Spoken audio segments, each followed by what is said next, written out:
This is a presentation of Northeast Streaming Sports.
All right.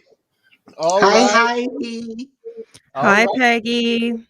Hi, Captain. Hey, Miss Kevlar Prom and Miss Peggy. I'm not sure if you ladies saw, if you were able to see, but the promo with same great music of the Autumn Wind, but I had the Captain and Wenches sign up there, so that's all ours. I want to improve upon it, but I want to make sure that we at least had that as a baseline, because again, this is the ladies show, because this show doesn't run unless the wenches are here.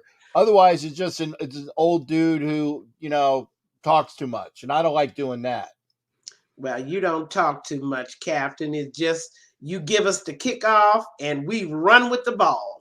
Damn right. That's how it goes. That's right. And see, even Rose knows. There she is. And hi, Rose. There you go. And of course, Heidi's out there as well. And I want to give the kickoff. Okay. Apparently it's not going on Northeast Streaming Sports tonight. So it's their fault. Well, it's because it's I had a problem with their Facebook page. So did you curse too much already? Already? No, have you been banned? No, it was. Have you been zucked? I don't even want to go there. I know it.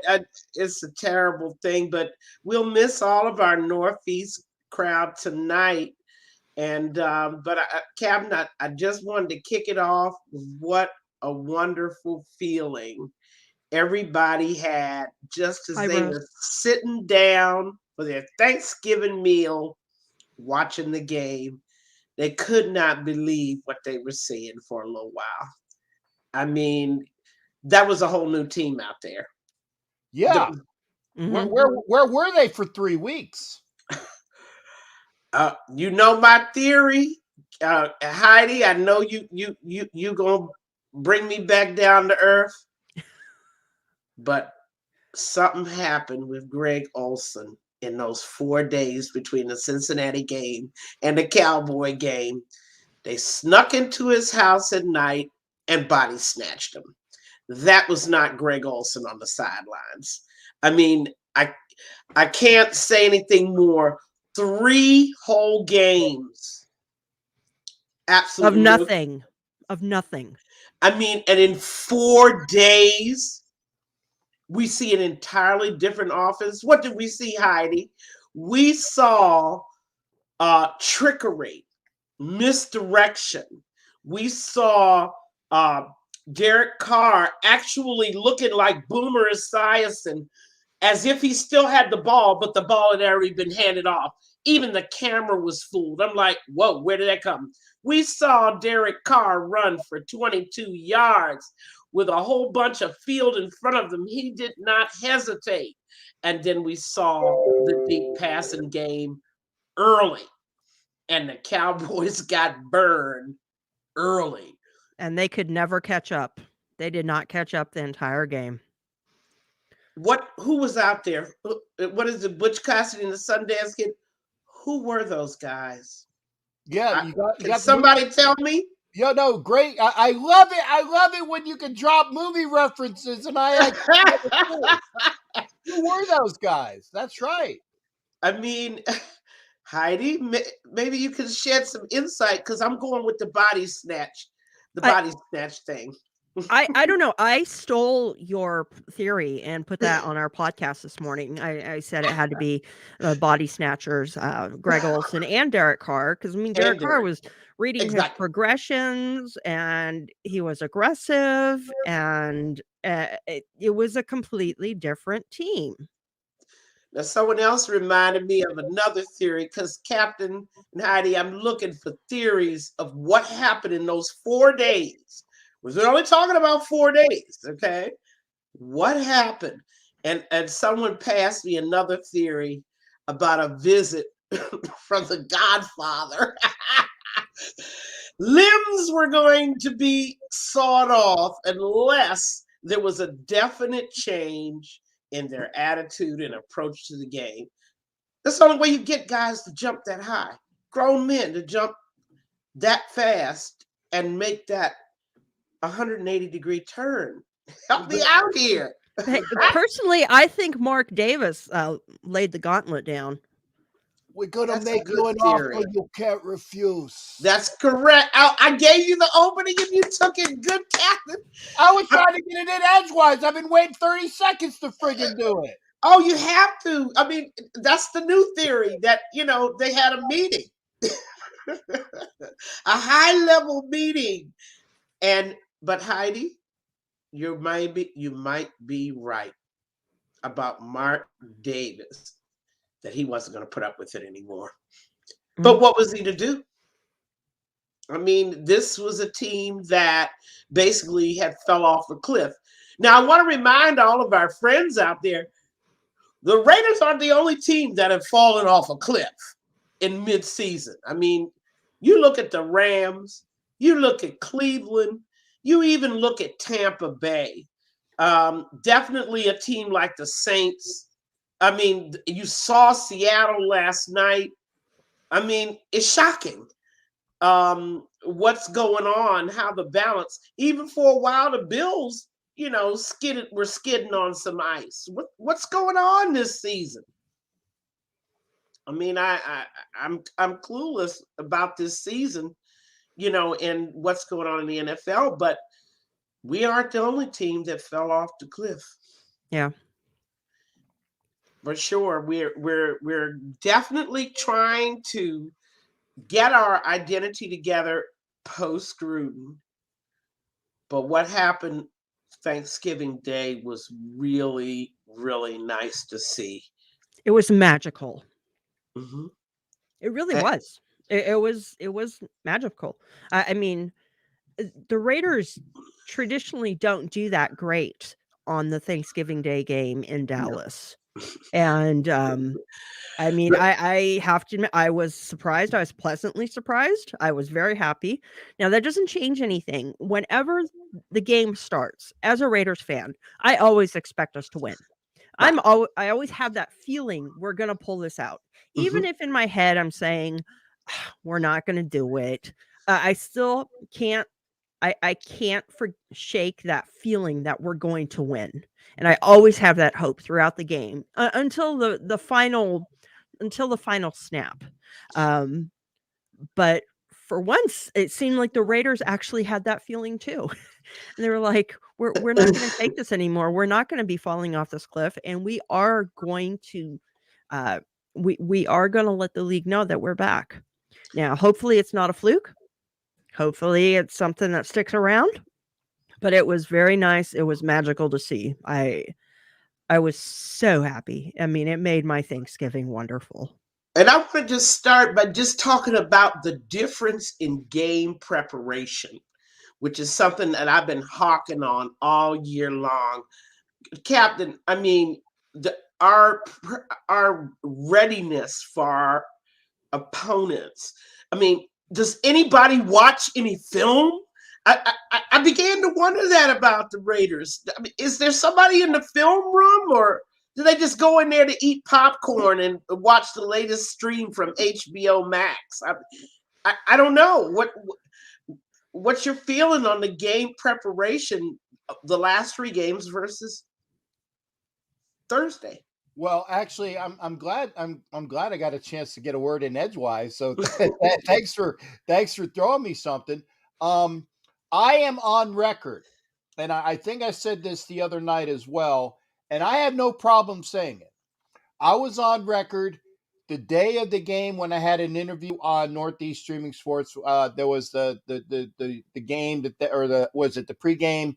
I was on with Jim Jeffcoat, and I was on with when I got to the hotel. I was on with Ken Thompson and Violator, and I was on with another show. I was on 3 times on 3 different shows, and they asked me. They said, "What do you see?" And I have no problem saying it. I said, the Raiders are going to get their asses whipped by at least 10 points. And again, I was wrong, but I defy anybody to tell me why I would have or we should have expected what we saw from Jump Street on Thanksgiving, because we hadn't seen that in 3 freaking weeks. We've seen 16 points, 14 points, 13 points, and just a negative product of both offense and defense, lethargic, with the players playing without heart. And I had no problem saying it. I said, we're going to get our asses whooped. It's going to be at least by double digits. I was wrong. And I'm glad I was wrong, but I still defy anybody to tell me, oh, well, you blew the call. Well, tell me why. Because I didn't see anything, and then we went out and we did what we did that game. And now here's the other thing as well, and I'm definitely throwing it to you, Peggy, when Heidi gets her word in edgewise, is this. You live in DC, and you know what that Washington football team, all of the folks around the area, what they are talking about and what their plans are, and that they are actually right now, if the season was to end today, they're in the playoffs because they are the 8th seed, or they're the 7th seed. They're the 7th seed, but they're in the playoffs. Right now, if the season ended, we'd be 1 game out of the playoffs. And the only reason why we are where we are is because 2 of our 4 losses were to the NFC. And we have a better conference record than most of those other people, which still means that we need to take care of our business and win.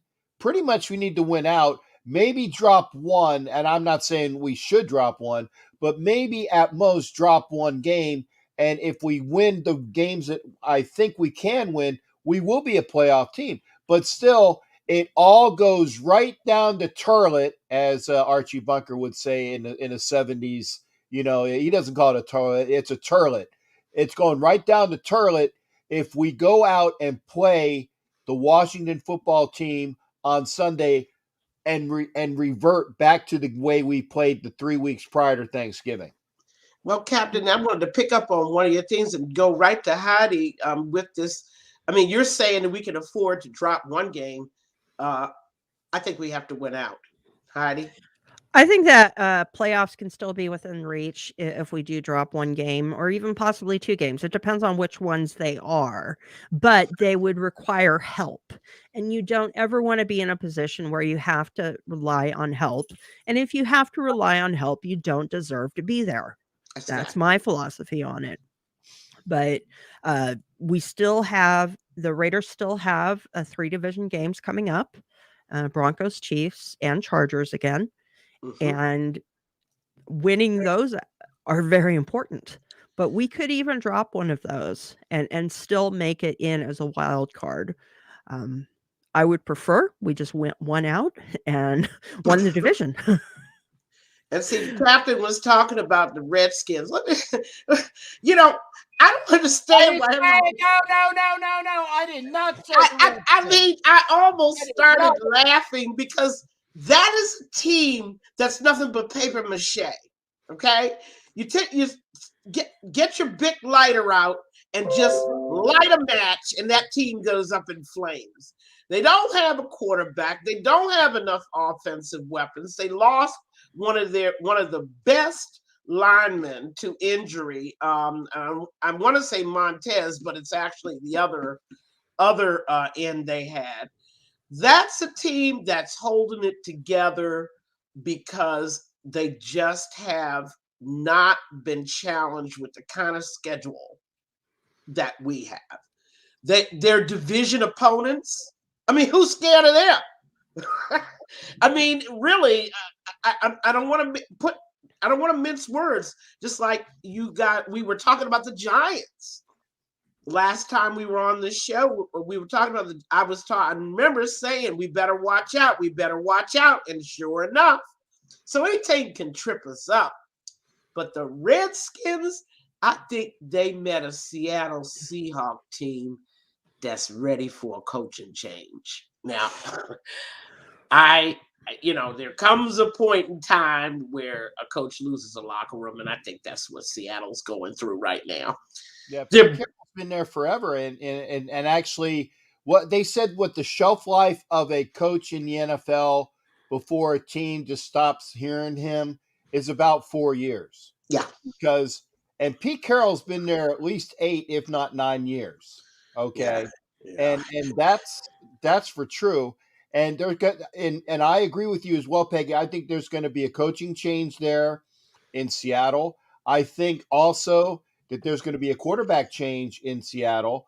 And don't be surprised if young, and I use the air quotes with young Russell Wilson winds up in Denver, or Garoppolo winds up in Denver, or and don't kill the messenger on this one.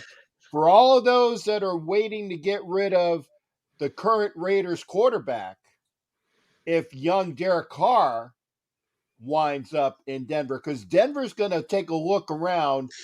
Wait a second. They're going to take a look around to see who the best available quarterback is, because they know they can't draft for crap. Okay. And they're going to go take the best available free agent quarterback and install him in Denver. But Carr isn't a free agent. He'd have to be traded, and there's no way that they're going to trade him to a division opponent. If I'm Carr's agent, you go to a stable franchise. You don't jump from dysfunction to dysfunction. You go to a franchise like Pittsburgh. Okay, a team that has had stability in their coaching, a team that has traditionally always finished in the top league, a very well-run organization. Derek does not want to go anywhere with the likes of a Dan Snyder or the dysfunction that's going on in Seattle, because there is. If you talk to the Seattle fans, you'll hear more on that. You don't want to go to any of those friends. You want to go to a stable, well well-organized franchise that has a good defense. And I think if Derek wants a complete change, he's not going to mess with anybody but Pittsburgh. But since we're talking about Derek, I wanted to get people's feelings about this team being Derek Carr, where you actually have the moves, the state of mind, and everything, where this guy is us. I mean, I don't understand. You know, I'm trying to understand I'm still trying to understand them 4 days, but I'm beginning to think that what happens to Derek happens to the Raiders. As Derek goes, the Raiders go. And when you have a guy like that, and now you're saying adios amigo, now what are you saying? You're getting rid of your heart and soul. What are you saying? Are we talking complete rebuild? What are we talking about when we say adios, Derek? Well, see, that's the thing. And I threw it out there because everybody is clamoring. They don't understand that Carr is definitely he's a top 10 quarterback in the NFL. Mm-hmm. He is a top 10 quarterback in the NFL statistically. Okay. He just hasn't gotten anything to show for it. And he is, like you said, as Derek goes, the Raiders go. When he doesn't go, he don't go. The Raiders don't go. But there are people there saying, well, he's been with the team for 8 years and we have nothing to show for it. And the people that were saying, why would we say that he doesn't want to go anywhere? He wants to be a Raider for life. I tell you this, if the Raiders were to get rid of Derek Carr, and Heidi said he's still under contract, okay, but if you do a major rebuild, if you have that major rebuild and it starts from president, they need to have a president put into place for the organization, and the president hires the head coach. The head coach brings in who he wants, okay? If you do things correctly. Aren't you forgetting a very important player, and that's the GM, Mayock, who I've also had. Wait a second. The president hires the GM and hires the coach. Right. And that's why I'm saying, so if the president, if they do things correctly, and the they is the royal we they in the Raider organization, which has not done things per the book, because I remember when Al would say, okay, you're coming in as the head coach, you got the offense, the defense stays. And that's what Al would say to people. He'd say, you got the offense, I got the defense where it's supposed to be, don't worry about it. You bring in all your offensive guys, these coaches stay. And that's been a Raiders trait for years. I don't know whether that's going to happen now, but if you were to run a franchise correctly, you let the president hire the GM hires the head coach, and all that goes with it. Will it happen? Remains to be seen, because we're still waiting for a function to get into this dysfunctional organization. Heidi, I mean, I wanted to hit it to you because that's a good point that the captain is making about how the Raiders have been organized. Remember, when you had a guy for 40 years that controlled that was the GM, the president, the owner, okay? Suddenly he's gone, but he's been gone 10 years now, okay? This was the time, that 10-year gap. In that 10-year gap, the Raiders have had a heck of a time trying to fill all the power vacuums left by Al Davis. For instance, 2 GMs, the first GM, 0 GM experience, and then our second GM, 0 GM experience. Why are we not going out and hiring the GMs that have a resume? I mean, you start with that. I mean, Heidi, what are you thinking on this in terms of the problem with the Raiders' organizational dysfunction? Well, what is your opinion on the good old boys club then when it comes to GMs? You don't want to get started, but in this case, no, we want you to get started. That's exactly. But in this case, the first GM pick should have been a guy with some some mileage under his belt. Because what you had in 2012, what did you have? 3 blind mice. You had a owner with 0 experience, a GM with 0 experience, a head coach with 0 head coaching experience. And then you wonder why the wheels came off. Then you go out and continue to compound your error by hiring coaches that really don't fit your organization, or you think they do, but they really don't.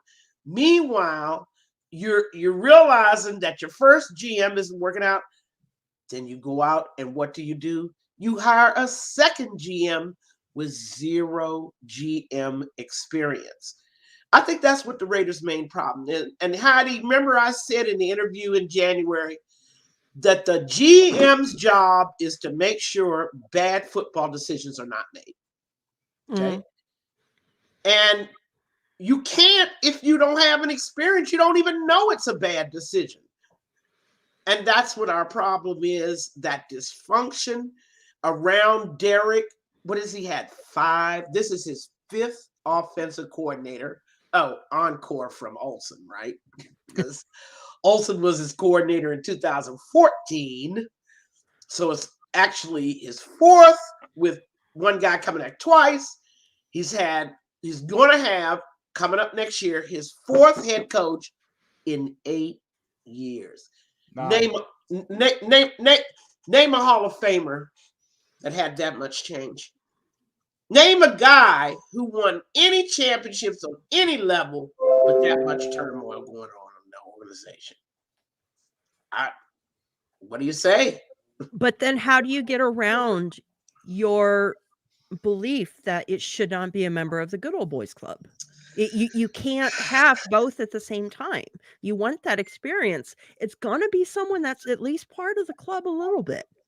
At the GM level, I have less problem than at the head coaching level. We've had the good old boys at the head coaching level. Okay. We had Jack Del Rio. We had Gruden.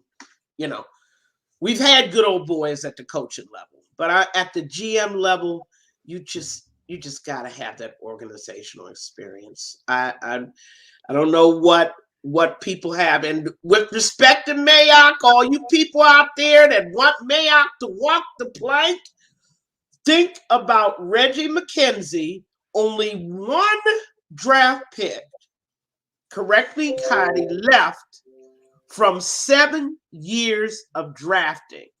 I believe you're correct. And that is Derek Carr. That's it. Okay? So before you start throwing rocks at Mayock, the other thing is, I'd like to see a draft where Mayock doesn't have Gruden staring over his shoulder, please. Can we at least see what he would do without Gruden over his shoulder? Okay, and that brings us to the president position. There are a lot of people that are wanting Louis Riddick as the president. I'm like, but he has no experience. There we go again. We don't know anything. Those years with Al really took us out of the loop, the knowledge loop. We just don't know who the good GMs, because we already had a good GM, Al Davis. So we never looked to see who was running those other organizations. There were some good GMs out there, some guys that know talent. But again, there we go. Are we going to still hire people without any experience? I mean, are we a test pilot? Are we? And don't get me wrong. I like Louis Riddick. I really do. I like him a lot. But the knock on McKenzie, the knock on Mayock has been no experience. 0. And to bring a president in,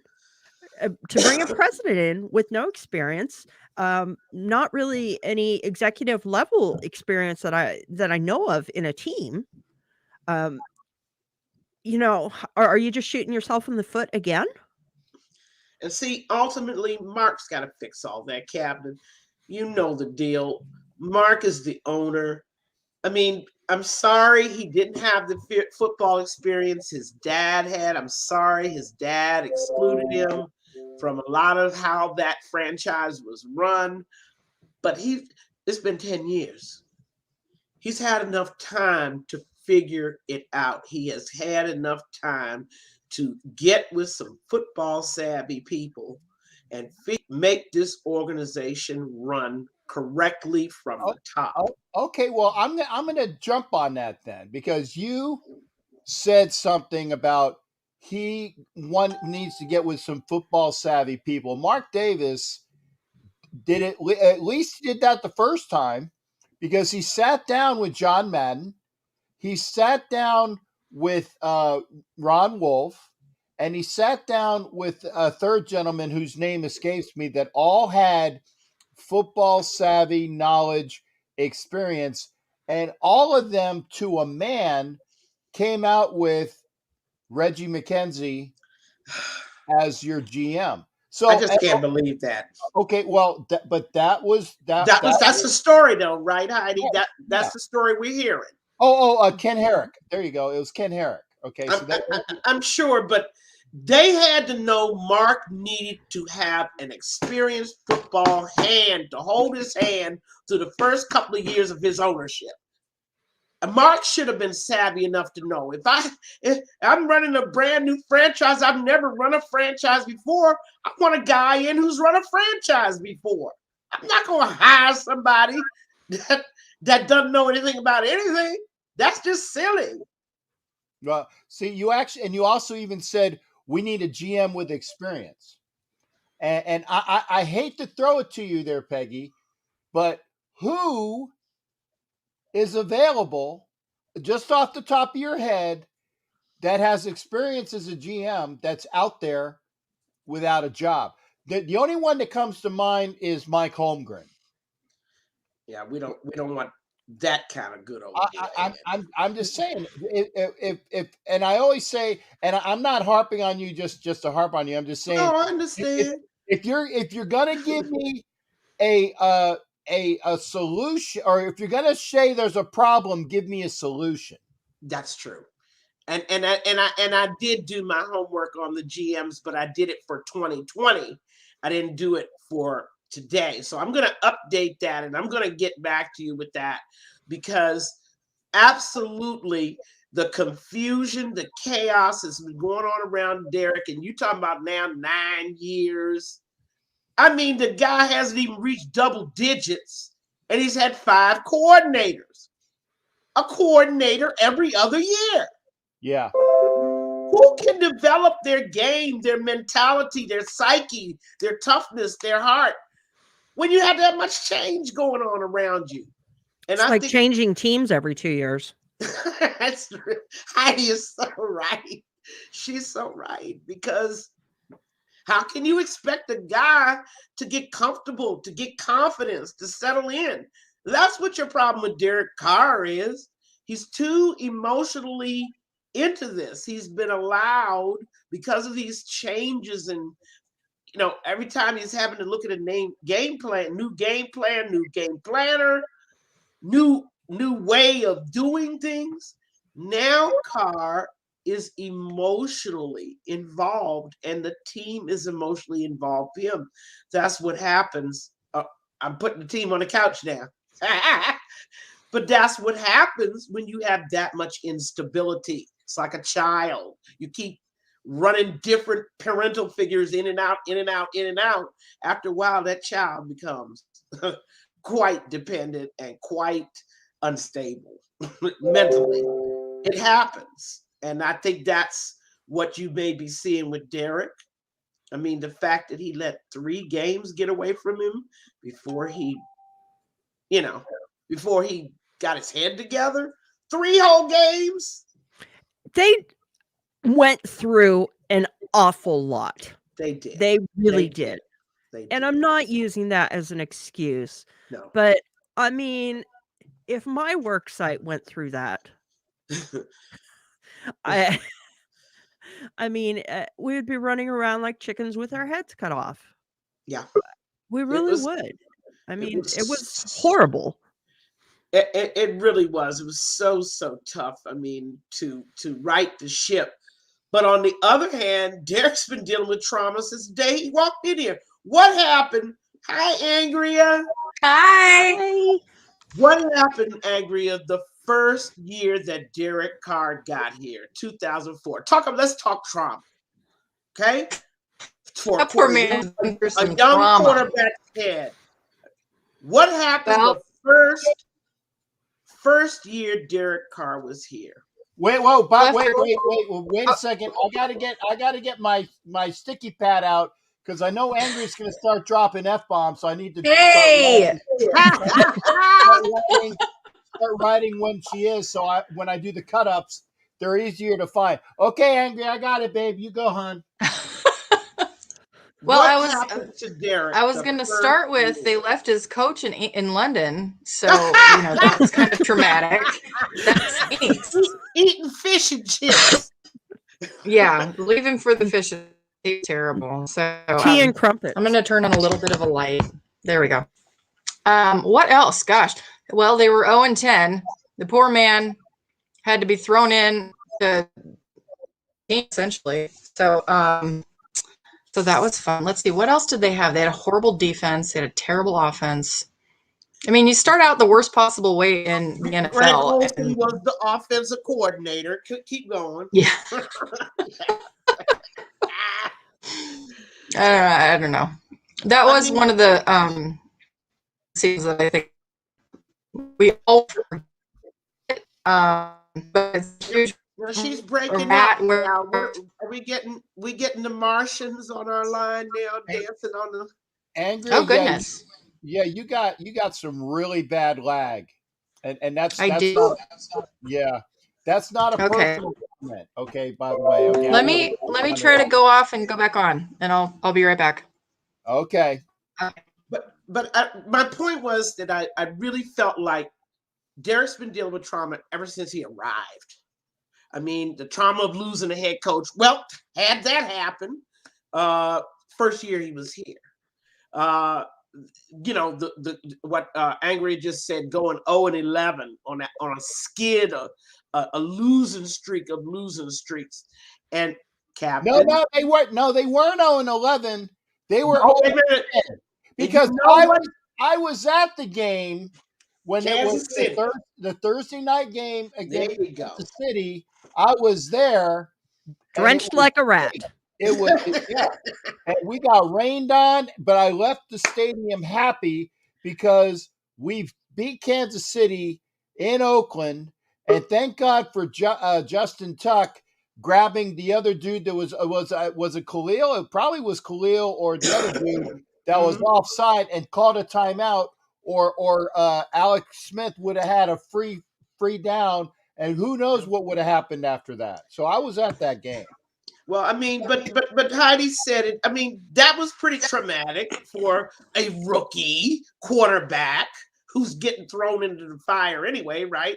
He doesn't get a chance like Patrick Mahomes to sit on the bench for a year and observe, right?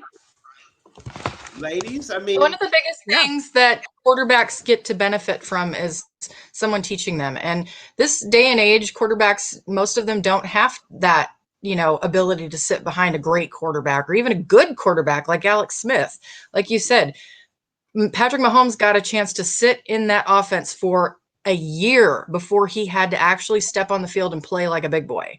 And Aaron Rodgers, one of the greatest of all time, got to sit behind Brett Favre, one of the greatest of all time. Tom Brady, one of the greatest of all time. Hey, stop swearing on my damn show. Now you didn't want to drop right down your minute marker. Come on, Number 12. You got to sit behind Drew Bledsoe, okay? But I was gonna say he got to sit behind Drew Bledsoe, who was a very accomplished quarterback. He was a very good quarterback. And look at all of these guys. Let's go back in Raiders history. Daryl LaMonica got to rear and bring up Kenny Stabler. The reason that Kenny Stabler got to play is because Daryl LaMonica got the flu. So, there's a history of this, and you look at these great quarterbacks. There are two things they all have in common. One, they got to sit behind a fantastic quarterback, and two, they got to have the same coach almost their entire career. That's a huge deal. very an offensive coordinator as well. Yep. I mean, usually they might have lost him. He became a head coach somewhere else, but they didn't lose him because he was a bum. You know, Right. they would lose him but mostly the same. And I went and did my homework on this. I went to the top 10 thrower. Even Peyton Manning in Indianapolis had the same coordinator. Okay. Yep. Tom Moore, right? And I mean, we absolutely have to look at that in terms when people start talking about Derek Carr. I know they haven't done their homework. There's something to that. But Angria, we were talking about, we were just talking about the Raiders organization. Yeah. And the I don't think the Raiders have done him any favors, to be honest. Not at all. No. So he would be doing good to get away from us, not the other way around. Right. Keep talking about we need to get rid of him. He needs to get away from us. Yeah. If he's gonna start winning some championships and start having some stability around him, he needs to get away from us. Because any young player that comes here is going to be subject to all this confusion. We have to hire a new head coach next year. Speaking of which, Heidi, Yes. come on, I know you've got some ideas about next year's head coach. Well, I have always liked this gentleman, and I didn't realize he had domestic violence charges in his background, but I did always like Eric Bieniemy. He's he's a good coach, and they would definitely have to investigate to find out what really did happen in his past. See if there really is something to it. It appears that there is, and if there is, I that's like something the Raiders don't want. Right. I like Eric Bieniemy, but I really think that Eric Bieniemy is more of a byproduct of sitting with Andy Reid and kind of getting the Andy Reid playbook in front of him. And, I think he's more of an Andy Reid product than he is all by himself. And you also throw it, and people, I keep telling people, with Eric's problems, and that was in Colorado, by the way, when he was at University of Colorado. That's where his alma mater. That's where the information came up about his domestic violence issues. Now, if you're the Raiders, based upon history and with Biletnikoff's foundation, anybody that even has a hint of issues like that is immediately thrown out the door. Unfortunately, it's true. So, in light of that, sorry, I had to unmute myself. I would like to case in point that because Tom Cable is on our team. I get that, and he's actually the exception to the rule, but he came back later. It's about who you know, but how do you would talk? Now they had thrown Lincoln Riley's name, but unfortunately, he's no longer available. The bride got married. I do like Kellen Moore. Okay. I do like Byron Leftwich. I would be interested to see what he has to say. And see, I give you Byron Leftwich because who's his quarterback? Don't say his name because it's a swear word. Yeah, he was doing good before he came around. Yes. He was establishing himself. Mm-hmm. I still think that Byron Leftwich is more a product about he who shall remain nameless. Mm-hmm. Okay. And that's why I give you I like Byron Leftwich, but I want to see what he can do without said person underneath him playing quarterback, which is why I like Kellen Moore better because he's done it with Dak Prescott and Cooper Rush and other people. He's thrown out there good products and good game planning with a decent quarterback and an above average quarterback. And I like what he has. Whereas you have as your quarterback for, Byron Leftwich. I can't see that. I can't see that. I vote we kidnap Frank Reich and make him our coach. I'm sorry. I haven't done any research into possible head coaches. So you guys just take it away. That's my only contribution. It was a good one. Heidi, Yeah. what about Rich Bisaccia? I am not sure that he is at the point where he can make in-game adjustments and really make decisions, manage the clock, and just do things that head coaches do. I really like him. I like a lot of people. You just see the good in people, and that's what I love about you. I do. I mean, I'm sarcastic and have a horrible dark sense of humor. Don't get me wrong, she's a dick. She can be, but I really do like people, and I do like Bisaccia. I really do. I'm just not sure about him being head coaching material. I am glad that he's getting a chance, and I would like to see what he does for the rest of the year. But that is a toss-up for me. Right now, I would say no, but there's still several games left in the season, so let's see what happens. well, So my question is, how much of Bisaccia's issues are a function of just being kind of thrown into the fire, which is Gruden's offense, and having to deal with Greg Olson? yeah, but let's just put one more thing in here before we answer that question. The man has been a coach for 40 years, 30 of them on the pro level. There's a reason he never got offered a head coaching job. Now, I'm just he was in consideration. well, he didn't take it. Thank you. When you've been doing something for that long and a leadership position comes along and you turn it down, that's something's wrong. Things that make you go, Yeah. Well, he's been around the game too long not to have had an opportunity. For crying out loud, look at the bums they have given opportunities to. Think about that. I probably could have applied and got a job there. Exactly. After looking at the resume for everybody of their last 10 years, Jesus.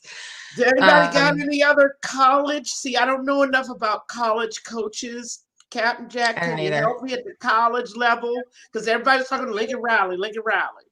Yeah, I actually, and there was some talk about Lincoln Riley, and it came into like, well, he would be considering actually him leaving Oklahoma actually took me by surprise, really? But not as much as a surprise as what's his name, Kelly leaving Notre Dame for LSU. That one totally took me by surprise. But if we are going to talk college coaches, I would like to see Shaw from Stanford come in. David Shaw right now is the only college coach that I've even thought of that would be a good fit because he runs a pro style offense. He has ties with the Raiders anyway. But I think he's a damn good coach, period. Okay. So I could, if you're going to go college, I would say Shaw.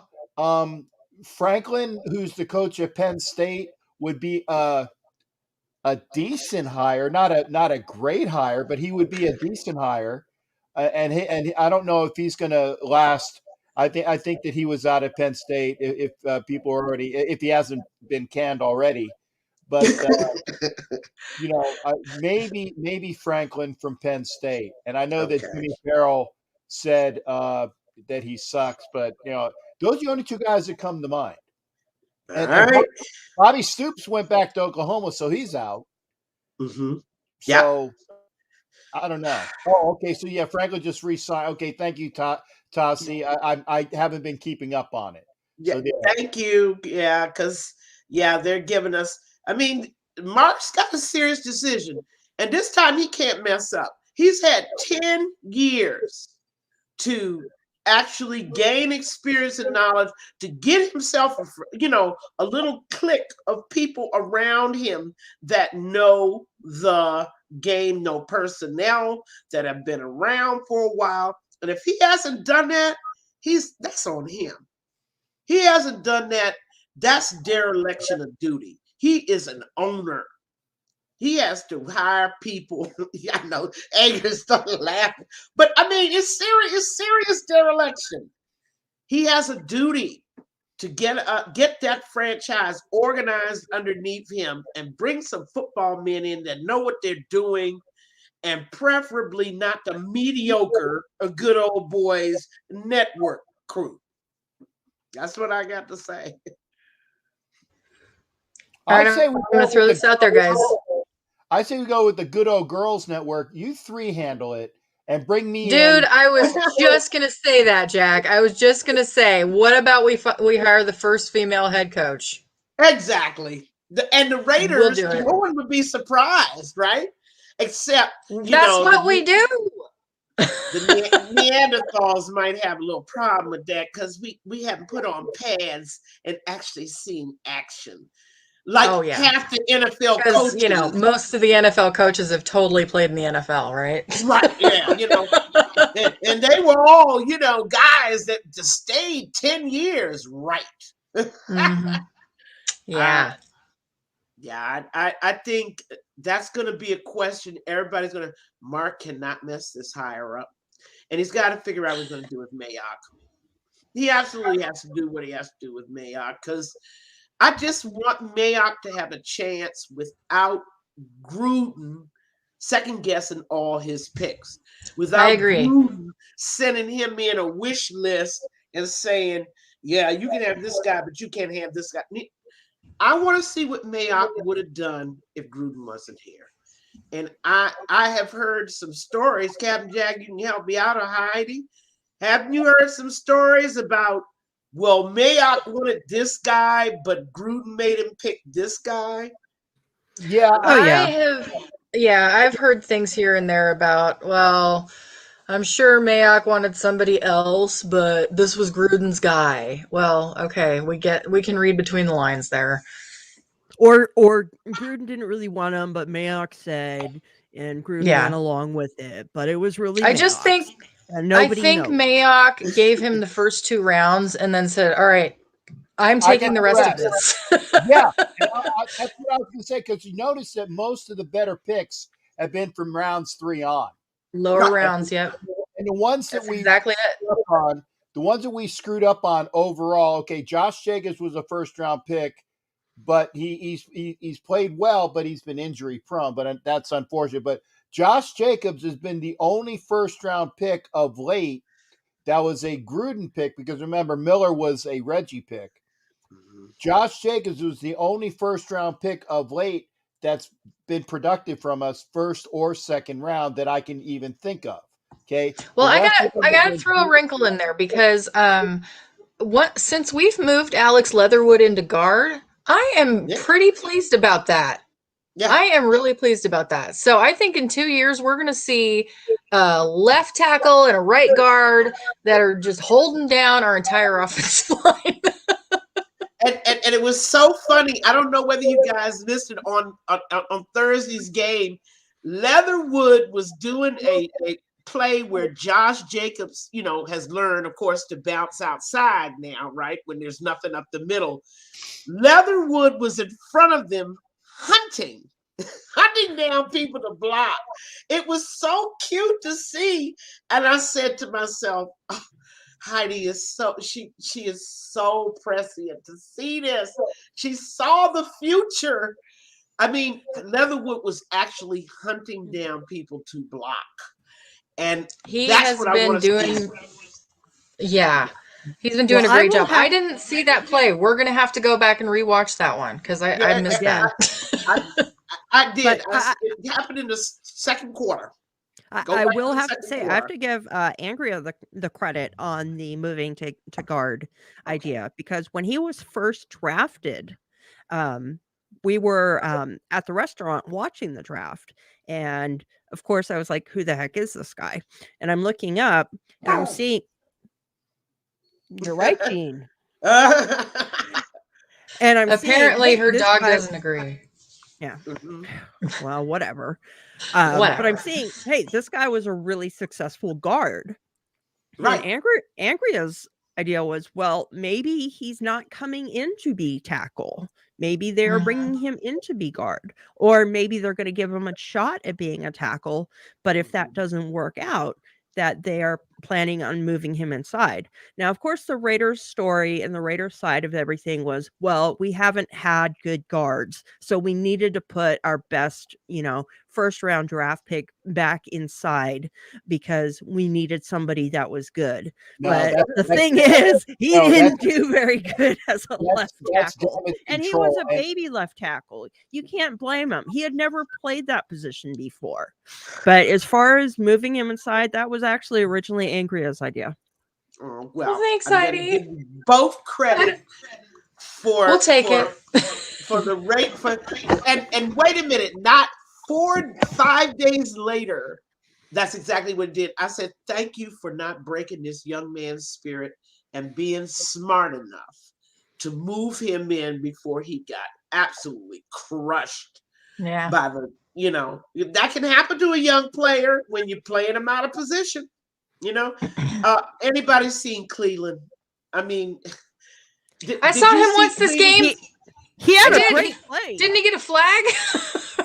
No, Oh, he had a really good play. He made a Yeah, he had a stop really good play. on the special teams. He made the tackle after the one Yeah. guy tripped him up, and then Cleveland came in and cleaned up the tackle and put him inside the 10-yard line. So he was like the second one down on kick coverage, which is great. Mm-hmm. But if you're the number 4 pick in the draft, you're normally not playing special teams. Yeah, that was kind of weird to me, but he's not obviously the number 1 pick on the depth chart, so throw him in. We got to get something out of him, right?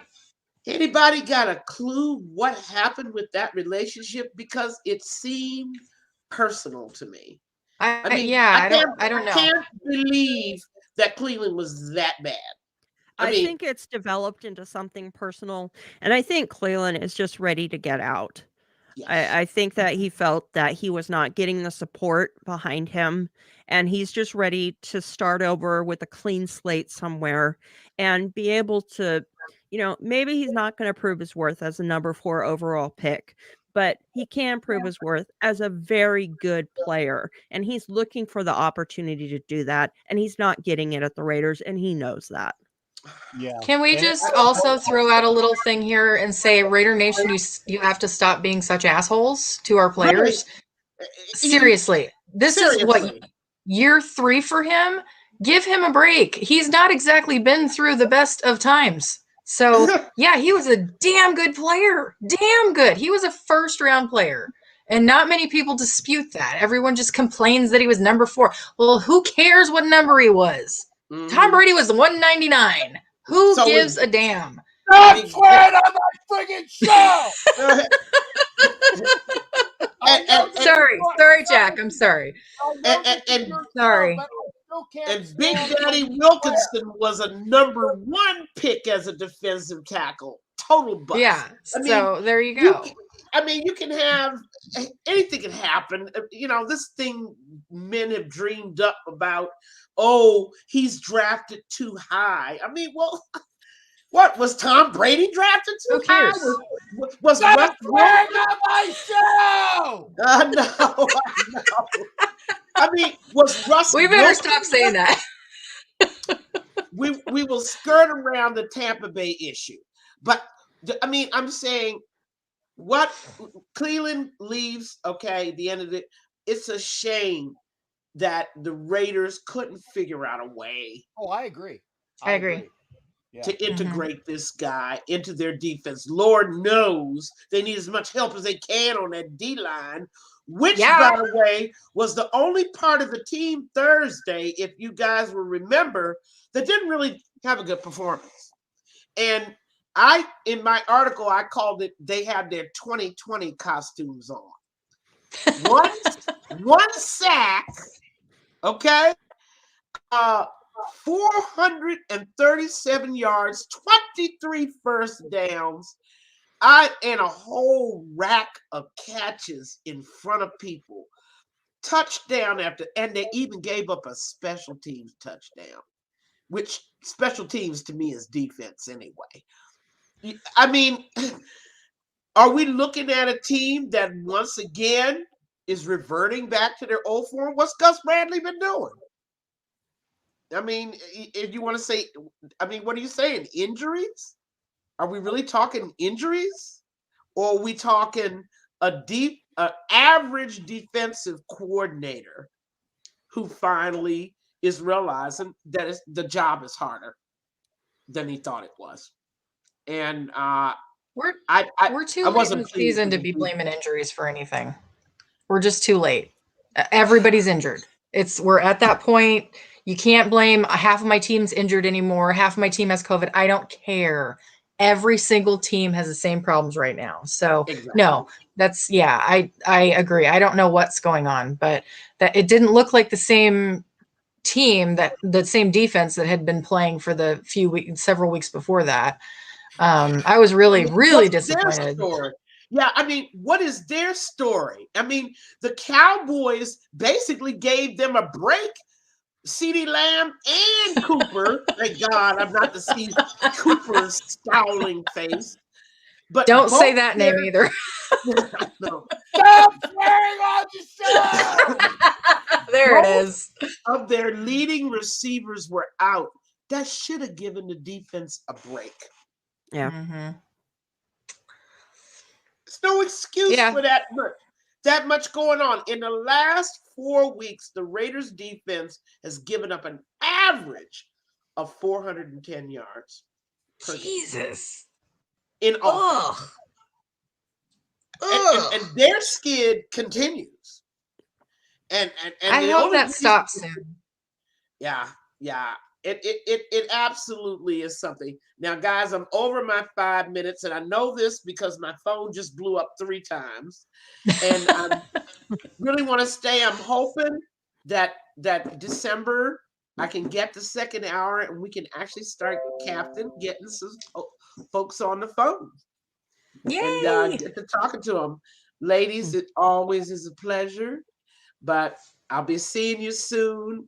Goodbye, everybody. It's been wonderful. Bye, Peggy. See ya. Bye. Bye. All right, ladies. It's great. It's great having Peggy in there. And I had to get with this. I got one of these bots. Sorry. Yeah. Sorry about the bot, but there's good thoughts here. Is that I wanted to say a couple different things. First off, I don't care where Cleve Farrell was drafted either. There were 3 first-round draft picks on that Clemson D line.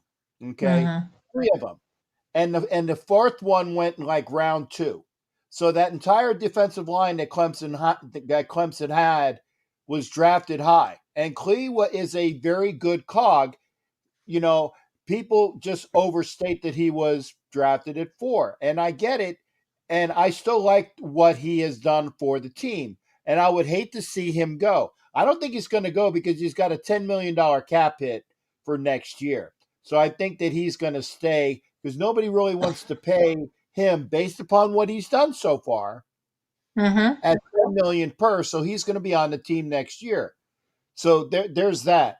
The other thing about Leatherwood, and Richie Riche said it as well, is that he was drafted as a tackle. He was projected by everybody and their grandmother to be a guard, which he's playing well. So if you're going to draft him as a tackle, it would have been better for him to actually play as a tackle. And I agree that Denzel Good, providing he comes back from his injury, will be that right tackle, because Denzel Good played a hell of years last year and was a fantastic tackle. So we don't necessarily need to go out and draft a tackle if Denzel comes back from his injury. I like that. Good and Leatherwood on the right side. We definitely need to address left guard, because I don't know if Simpson's there yet. And he's been there for a couple years, and he still hasn't really shown me enough. So we definitely need a left guard. So that's something that we would need. And depending upon James's the rest of the season, and they gave him a big contract. I don't know whether he's going to be around as well. But you go back to what we had at the beginning of the show with a president to be hired. And by the way, for those that are saying Amy Trask is president, I would love to see that. There's a problem She's with not that. going to do it. She's She not doesn't like gonna Mark do it. Davis. She'll never come back to the Raiders. Thank you. Nope. Thank you for saying my next comment. She's not coming to the Raiders because of Mark Davis.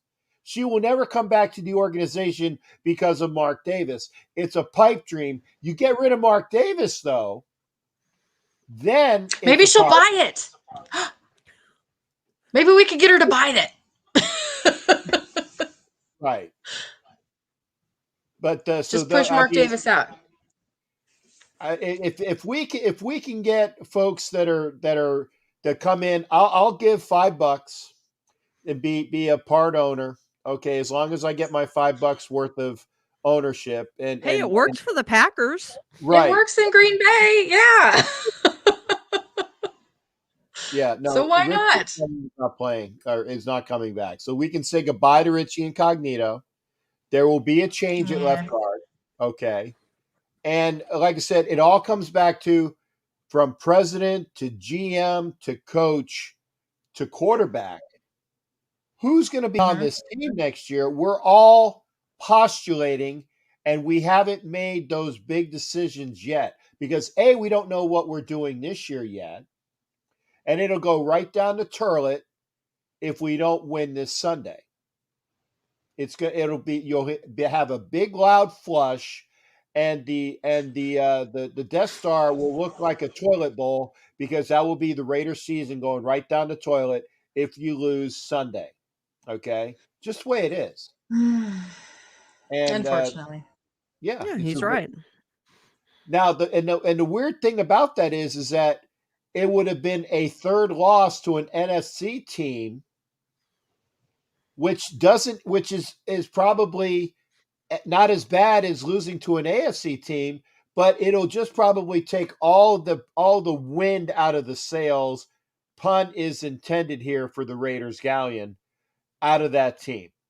You win, things go on with that. I really think that the Raiders can go into Kansas City and beat Kansas City. I really do. The way that they played against the Cowboys, they can go into Kansas City and win. Okay? But by the same token, and this is for Richie Riche, if the Broncos play the way that they played the other day and come in on Christmas, they could beat the Raiders the way that they played. So it's 6 to 1, half dozen the other. The Raiders need to play at their top. They need to continue that train going through, and we will see what happens. That's just the way it is. So I want to say two things to that. So remind me what you just said in just about 2 minutes. But Richie Riche said he made a comment before Peggy left about scheme and how important scheme is. And did we draft for the scheme, or did we have the scheme implemented and then we plugged people in? It was both. Yeah. It was really both on this defense. That's there's no question about that. So it is what it is. It's 6 to 1. Whatever. So, I mean, that's kind of the way, isn't that the way that it always works though? I mean, you plug people into your scheme. Unless you're a quarterback, you don't really build around the person, you build around the team. But now what were you just saying? Oh, teams. Yes. Heidi and I were having an interesting discussion the other day about the level of play in NFC versus AFC. And the ultimate determination was this is the first time in quite a while that the AFC has reached the level of competition and the level of parity that it has right now. My dad made a comment that at Thanksgiving, because that's what you talk about at Thanksgiving is football. My dad made a comment that whoever plays, of course, Richie's arguing with me now. That's not what I was saying, Richie, but I'll get back to that in a minute.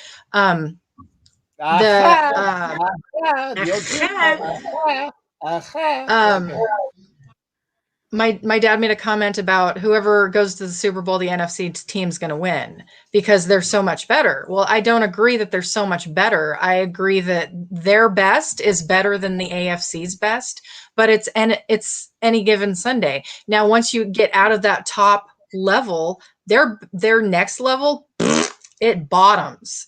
You look at people like the Cowboys, which are the greatest in the NFC least. You look at people like the Vikings are better than their record, but they're still not a great team.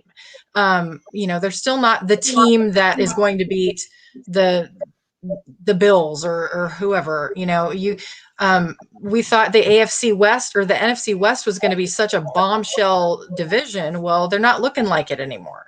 Seahawks, again, it's any given Sunday. You don't know what's going to happen. The Seahawks lost Russell Wilson and they lost their spirit. They have no ability to win anything right now. And Russell's back, but it doesn't matter. Doesn't matter. It's not making any difference whatsoever. And so that's a discussion that I thought would be fun to have. And I think we should have it with Peggy at some point. But that was something that I don't think people are really looking at the competition level of each. There are teams in the one thing that you like to see in the NFL is, this sounds really terrible, but low records, because the lower the record, the closer you get to 500, the more competition you're seeing every single week. And the more back and forth play you're seeing every single week. I beat the Ravens. The Ravens beat the Steelers. We beat the Steelers. The Steelers beat the Lions. The Lions beat us. So, hey, we're all round robining it. And that's what I want to see in an NFL league where this is just so, money has become so much more important than play. So I don't know. What are your thoughts on that?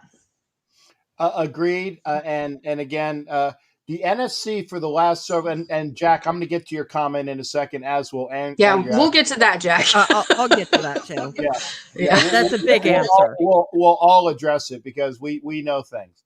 But the level of play in the NFC for at least the last decade, if not longer, aside from a team from New England, aside from a team from New England that cheated their way to several championships, and then when they didn't need to cheat, won anyway. But it was great when the Giants and the Eagles beat them. I orgasmically rushed, when they lose that way. Okay.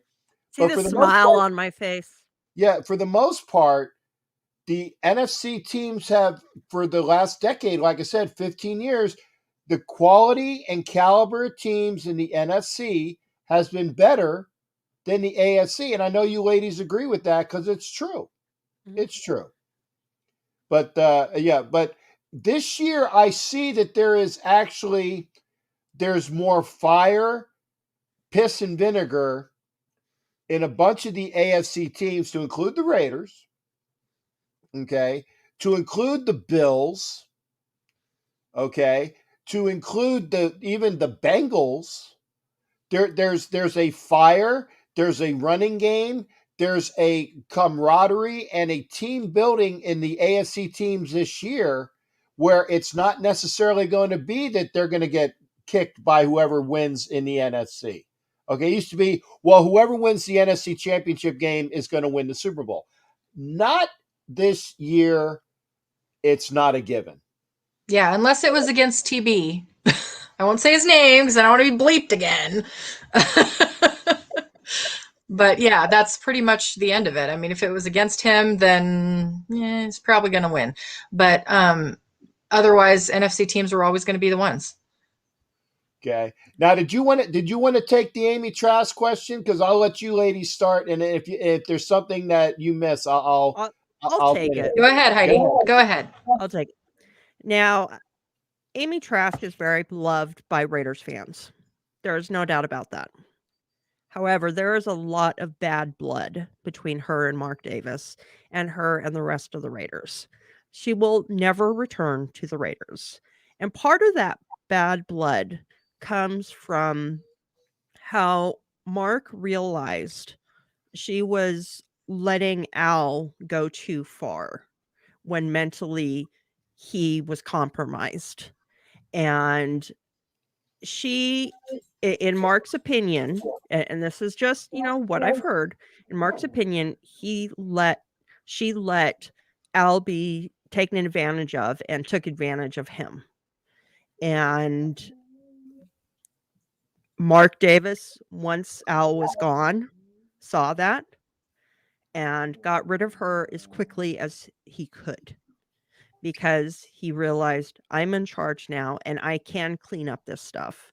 They did take advantage of Al, and I'm not going to stand for that. Now, that is the story behind the story.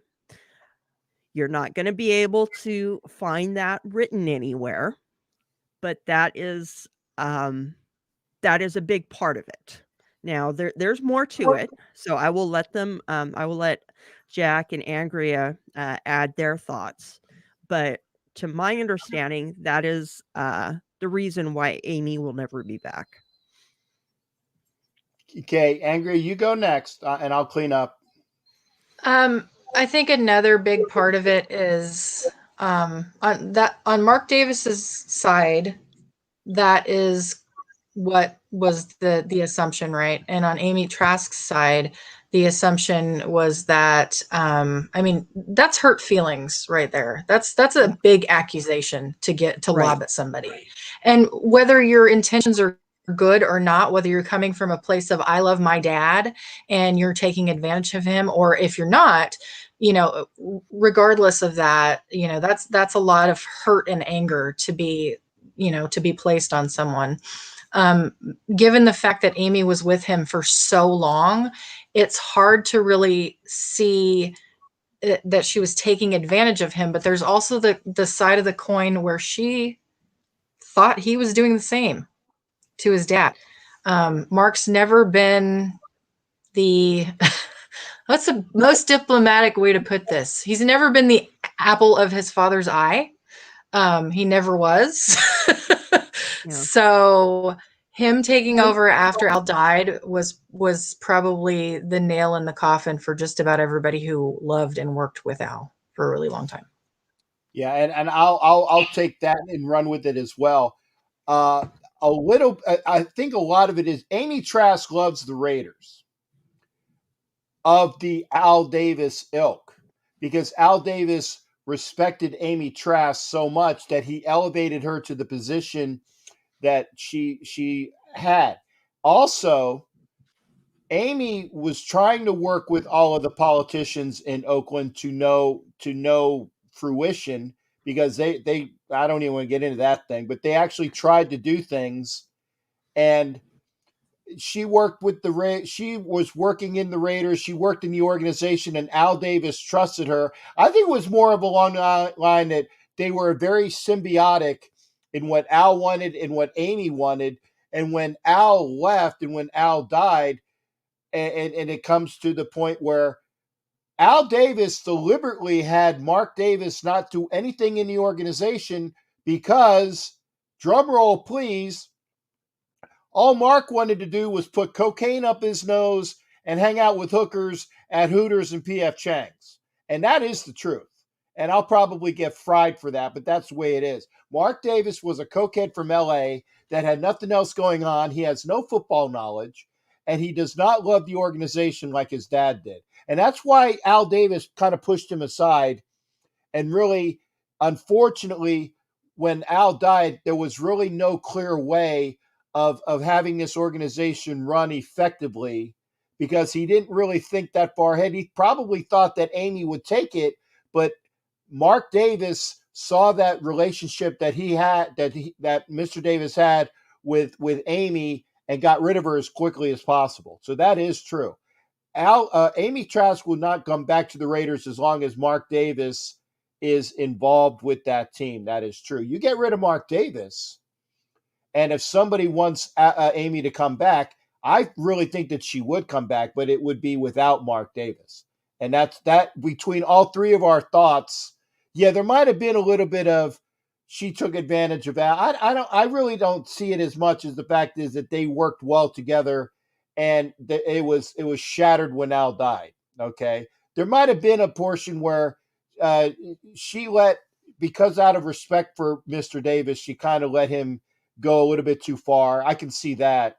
So there's between all of what all three of us have said, there will never be an Amy Trask sighting with the Raiders, providing that Mark Davis is a part of the team. And that's true.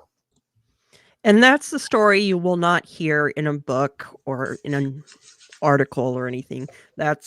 Those are stories from inside that have leaked out. And there's no confirmation of it, but I've heard enough of that I believe there's definitely some truth behind that. Yeah. So Okay, between I the switched three to of my us, mic. Can you guys hear me? Yeah, we hear you. So Okay. hopefully Just wanna that make sure. answers hopefully that answers your question, Jack. I'd love to have Amy Trask back. I would. Yeah. And she is loved by the nation, and she loves the nation. It's just that relationship is it's Soured. broken.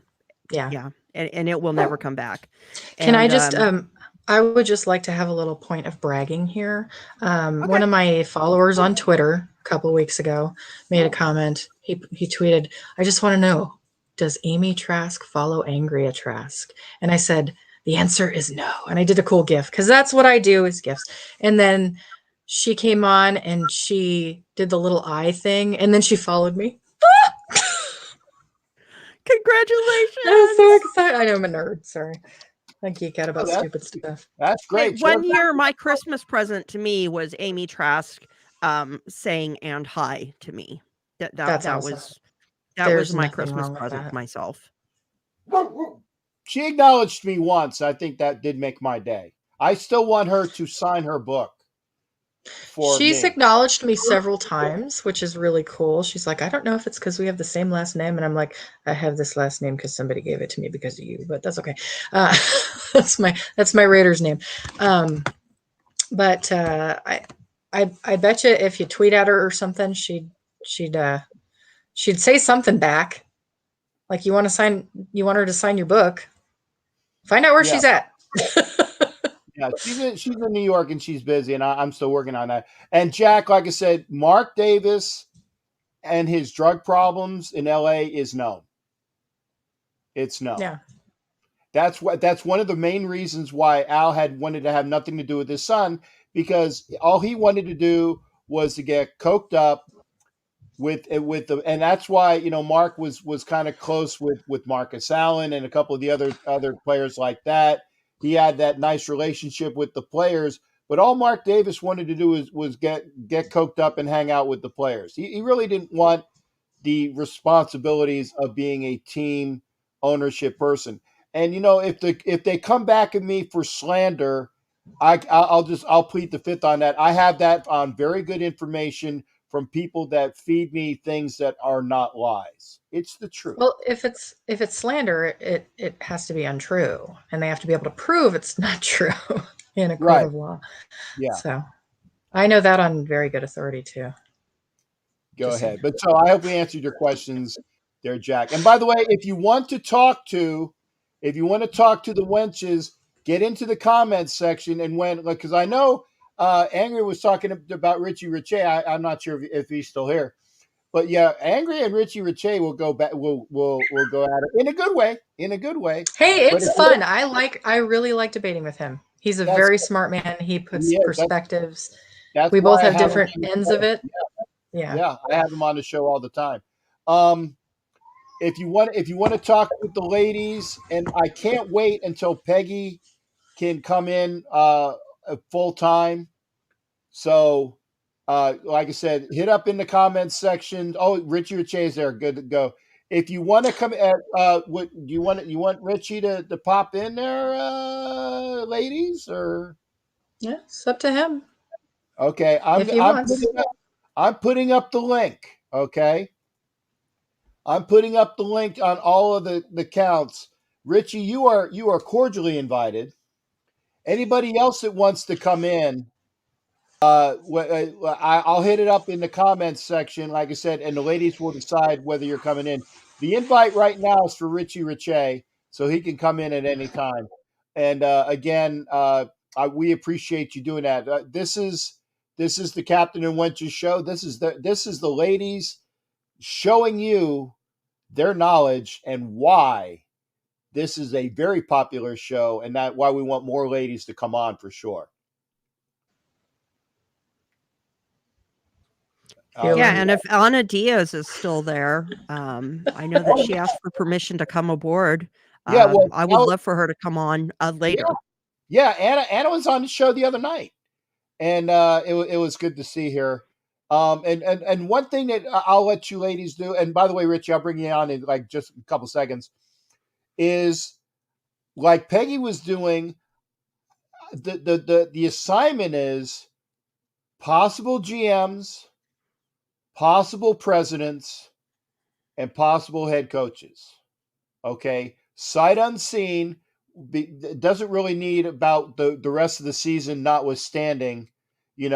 I really think even if the Raiders go to the playoffs, there's going to be a new head coach there because I don't see Rich being the head coach. The question will be who will come in, and will he retain Gus or will he retain Gus Bradley? Unless you ladies are the head coach, that's the only reason why I said he. Okay, will he retain Gus Bradley? And I'm going to take this comment down. And he's almost ready. Oh, was that your belly button that I was looking at, Richie? I don't know what the hell it was. Are you ready? He looks. Can I just, while we're waiting for him, I want to say, cool, Kev. That is the best comment about Mark Davis I've ever seen. That is true. Oh my God! Can I please? What is? That man has had a naked Asian on his face at some point. Okay, I think I finally got rid of the bot. I'm hoping. They're back. Oh no, I see you have not. Naked HD XYZ. Hey, I'm waiting on you. 18 plus stream. Hey, baby. How you doing? I think I got them. Hey, Richie. Hey, how are you doing? We're doing great. We're reading porn in the comments section. It's fun. Well, that's always interesting. It's great. I'm trying to block the user. There you go. Okay, so hopefully they're gone now. Okay, good. Go ahead. What's up, Richie? Hey, how are you doing? Good. How are you? You're always so calm. It's like the polar opposite of me. Yeah, I get that a lot, actually. Well, weed is legal in Colorado, so I'm not in Colorado. I'm in Canada. Oh, that's right. I forgot you're a Canuck. Yeah. Hence the beard. Yeah. Yeah. We've had over 2 feet of snow in the last about 5 days. We had, was it 1.5 feet over the week before Thanksgiving, and then it just got freezing. We are having a heat wave. It was over 20 inches. Yeah.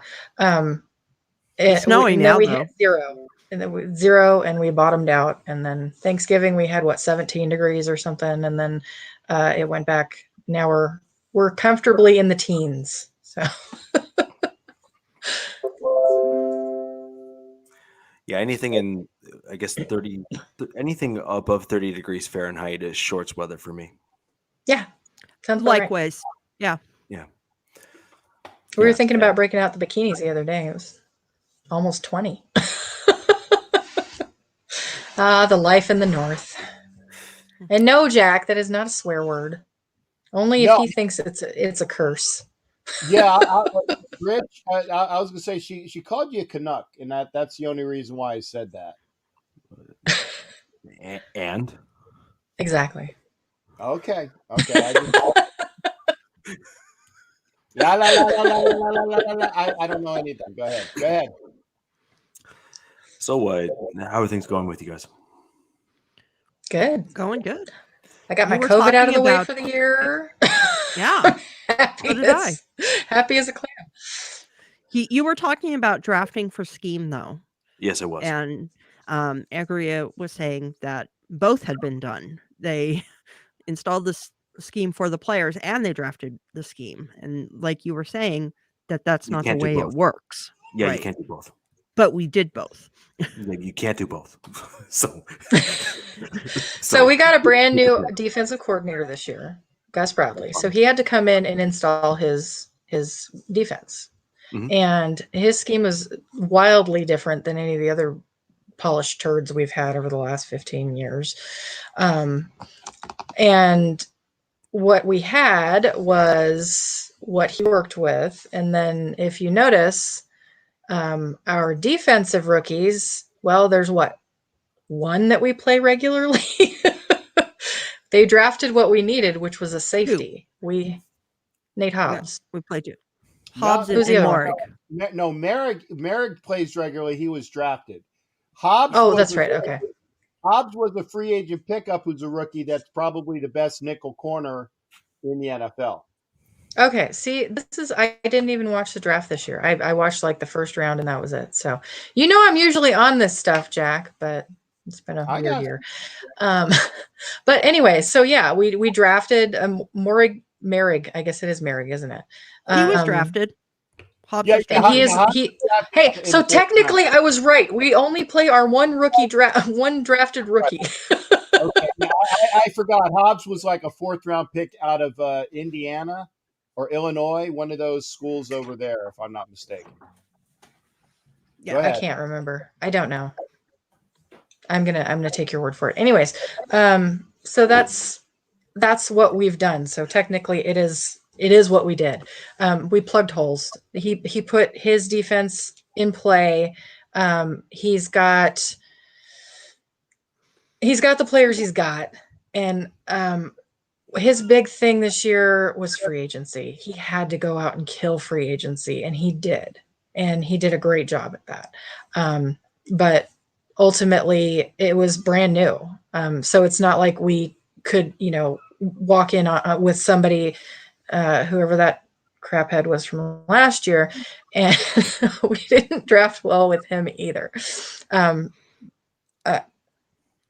don't know. So yeah, to Heidi's point, we did that because Raiders do things that nobody else does. That's just how we roll. Right, but the question is, so for example, what is your defensive coordinator's scheme? Is he 4-3, 3-4?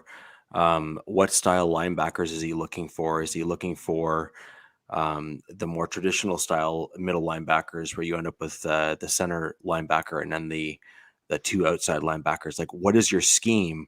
And then you need to draft accordingly. So for example, if you look at the Vic Fangio scheme, it's a hybrid 4-3, 3-4 kind of mixed scheme in terms of mixed coverages.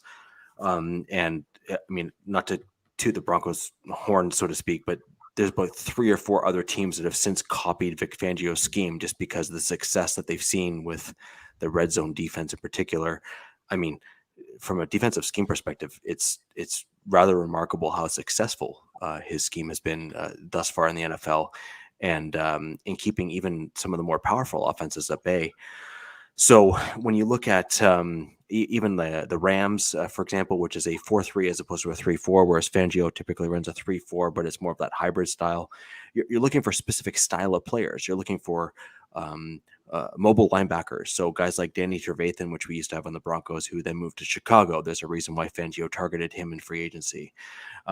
You then end up with bigger nose tackles and defensive tackles that can kind of run stuff and stop the interior, command double teams, etc. So the key thing is drafting for the scheme in which you're running, or to your point, which I don't disagree with at all, by the way, which is if you can't draft accordingly, then you need to then bring in free agents to fill those gaps and then maybe draft guys in behind them, maybe even the following year. So the big question, and largely my point in the chat, is you're basically going to see a defensive drop off if you make a scheme change and then don't have the players on your roster in order to fit the scheme. So I have to say your interior defensive line, with the exception of maybe your nose tackle / defensive tackle, good job. High five. Is that sarcasm? No, I'm being dead serious. No, he means that. Oh, no, I'm being dead serious. Okay. I'm in no way, shape, or form belittling. I'm being dead serious and straight up. Like, your interior defensive line, with the exception of your nose tackle / defensive tackle, deserves a lot of credit. And rightfully so. I have a really special place in my heart for Jonathan Hankins. He's our nose tackle. Most people don't even know what a nose tackle is these days, by the way. So thank you for using that term. I say it all the time, and people are like, "What?" The defensive tackle, I'm like, oh my God, go away. No, nose tackle. There's a difference. Yeah, it is a nose tackle. It's different. He lines up over the ball. Anyways, so but yeah, I think what they've done is they saw what they had on hand and they saw what they had to work with. And Gus Bradley said, okay, well, I've got these guys. I can plug them into the scheme that I think I like. He is one of the architects of the Legion of Boom. So that's kind of some of his history. He went out and got KJ Wright, who was a member of the Legion of Boom. So we'll go with that. But he free agency was huge. And looking at now, I don't know about you guys. I think Gus Bradley is more of a 4-3 kind of. He'll do he does a 4-3-3-4 hybrid thing, but a lot of the thing that he had to draft for was going to have to be run stop, because he got pass rushers galore. And so he had to find some guys that had to do some run stopping. But I think he's done a pretty good job of getting some well-rounded players that can do that. And like we were talking about Cleve Farrell earlier, he's a guy they're not using. They're not using him enough. They're not using him where they should. And I understand why they're not using him where they should, because they have Yannick Ngakoue, and they have Max Crosby, and they have Solomon Thomas, and they have, well, not anymore. Darius Philon's out, but they haven't been able to really find a home for him. Because he's not quite at the level of the people that they have plugged into those spots, but he really could be a huge, huge benefit in the run game, and run defense. So I don't know if any of that made sense. I was just rambling. So you blended outside linebackers, defensive ends, and kind of blended them together, right? So when you're looking at those players, well, Ngakoue is kind of a DN / outside linebacker, right? And then you end up with the other gentleman. I can't remember his name, but I do know generally what position he plays. Your draft pick you guys were talking about earlier. But when you look at the rotational guys, like that's a defensive coordinator issue, like in terms of not rotating them in just kind of developing that particular player.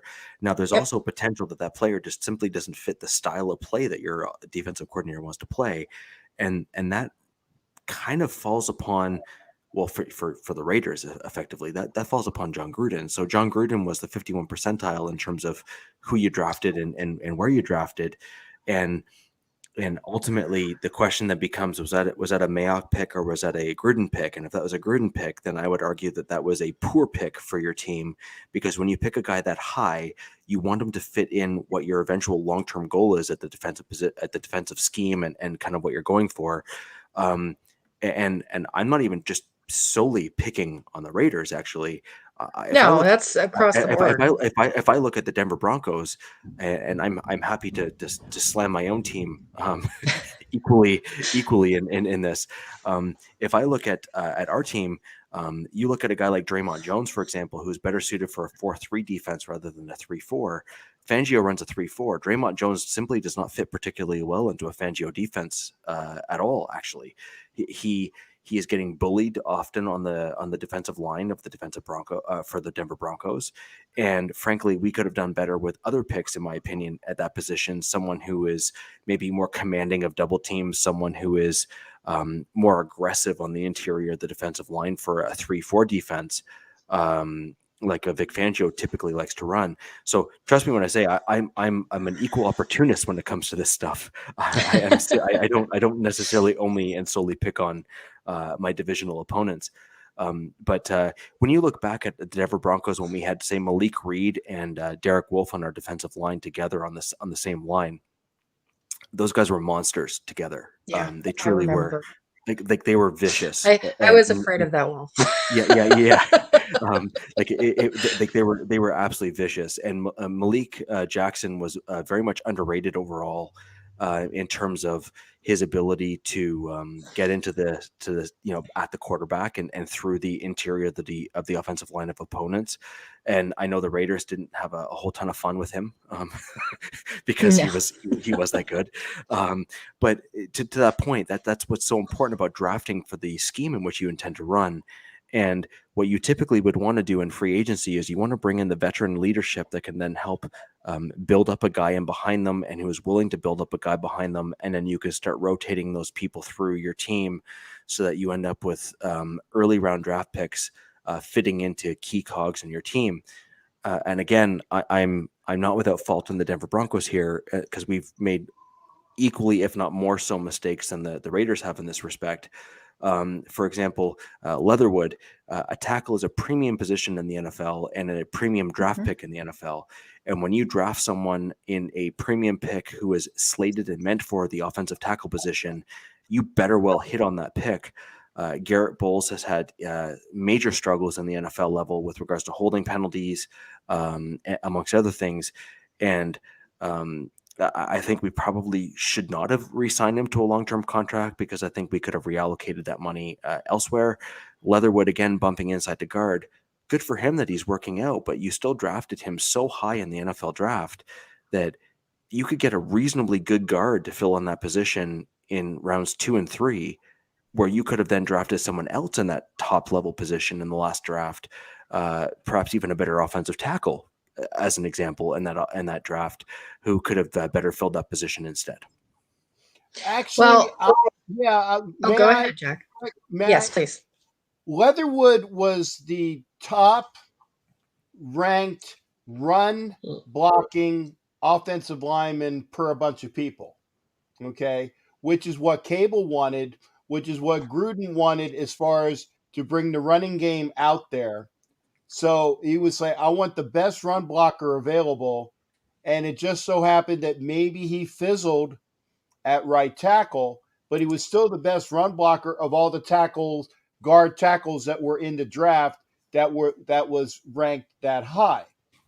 People had him as a 2 because they projected him to be a guard, but we projected him to play right tackle. And that still might come to fruition because if I'm not mistaken, Jonathan Ogden, his first year in Baltimore, was kicked out to left tackle after a year at offensive guard where he got used to the speed of the game. So we all know how good Jonathan Ogden was for the Ravens at left tackle, but he was a guard his first year. So and Angria said this as well. Let him get the speed of the game together, and let's see if he can go back next year, or if not, Denzel Good is right there because you said that we might need to get that right tackle. If Denzel Good comes back from his injury, we really don't necessarily need to draft that right tackle because we can flip-flop them or keep them at the spots where they should be. What we need a left guard because Simpson ain't it. And don't get me started on Parker at right tackle. I was going to touch on that. Parker at right tackle. If Denzel Good doesn't come back, or if they want to get a good right tackle, then they can move Denzel Good to left guard and have Simpson be the swing guard. Because if you think that Parker and I, the unfortunate thing is Lincoln Kennedy has all sorts of high praise about Brandon Parker, but I don't see it. If Lincoln sees it, I'll take his word for it because he is a stalwart right tackle. He's just not playing for crap. He's not. So there's my soapbox. I'll get off it now. I had Part of the problem that the Raiders have had for a long time is that right tackle position. All we really do and all we've done for a long time, it doesn't seem to matter under whose tutelage. We install a turnstile and that's pretty much it. And it's going to depend on what you need protection for. So right now we're not getting protection on the inside. The guards are necessary because if we have Aaron Donald style guys or guys who aren't Aaron Donald but are looking like Aaron Donald against our center and our guards, that's not acceptable. But Derek Carr has been able to get better about getting out of situations where previously he would lose the ball or just take a 10-yard loss. this year he looks different, and he's been a better player in that respect. He had a 22-yard run this last week. Did you guys notice that? That's Yeah. like the longest run he's ever had in his career, and I was so excited. But that's part of the issue that we've always had, and I think that's part and parcel due to who Derek Carr is and what his specific skill sets are. The tackle position for us isn't going to be as crucial, and I hate to say that, it's not going to be as crucial as the guard positions are.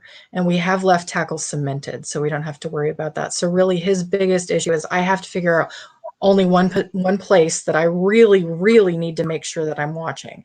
And that's on not his blind side. So that's good.